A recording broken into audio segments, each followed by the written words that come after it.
আসসালামু আলাইকুম। আশা করি ভালো আছেন। আমিও ভালো আছি।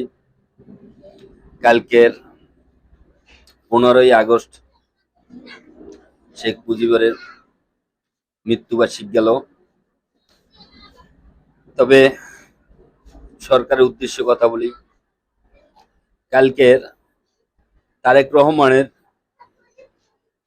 পুলিশ বাহিনীর একটু সাধারণ জনগণের নিরাপত্তা দেওয়া উচিত ছিল। সেখানে কি করছে? জুলাই জঙ্গলি তাদের প্রোটোকল দিল পুলিশ বাহিনী। আর সাধারণ মানুষ তার বঙ্গবন্ধু 32 নম্বর বাড়িতে গেল, সে বাড়িতে তার শ্রদ্ধা জানাতে।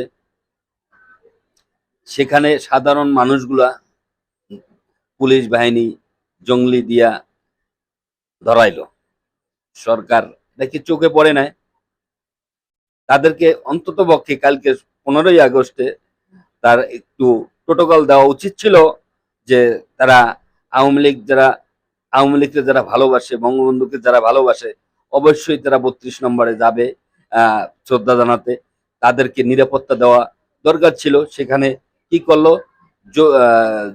জুলাই যোদ্ধা জঙ্গলি তাদের আহ সাধারণ মানুষগুলোকে হয়রানি করছে, মায়ের দৌড়, পুলিশের গাড়িতে ভৈরাতেছে, তারা ধরে লয়ে গেল পুলিশ বাহিনী।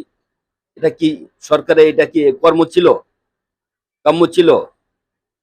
তবে আমি তারেক জিয়ার বলি, তারেক জিয়া সাহেব, আপনার বাবা ছিল একজন বঙ্গবন্ধুর সৈনিক।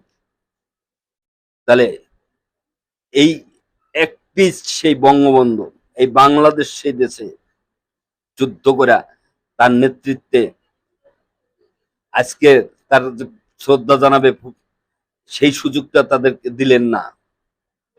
আপনি এই 18 কোটি মানুষের প্রতি ভালোবাসা আপনি হারাইলেন। এখনো বলি, আপনি এরকম মত সৃষ্টি না করে আপনি ভালো হন, ভালো হন। এখন মানুষও ভালোবাসবে, কেননা বঙ্গবন্ধুর সৈনিক আপনার বাপ, সেই হিসাবে ভালোবাসবে। তবে অন্তত পক্ষে আপনিও সেই সেই কাজটি করেন। সাধারণ মানুষগুলোর হয়রানি করেন না, নির্যাতন করেন না, কেননা বঙ্গবন্ধুকে সবাই ভালোবাসে। এই দেশটা তার, সে যদি না জন্মিত, সে এই দেশটা সে কোনোদিনই পাইতো না। ওই পশ্চিম পাকিস্তানি থাকতো। আপনাকে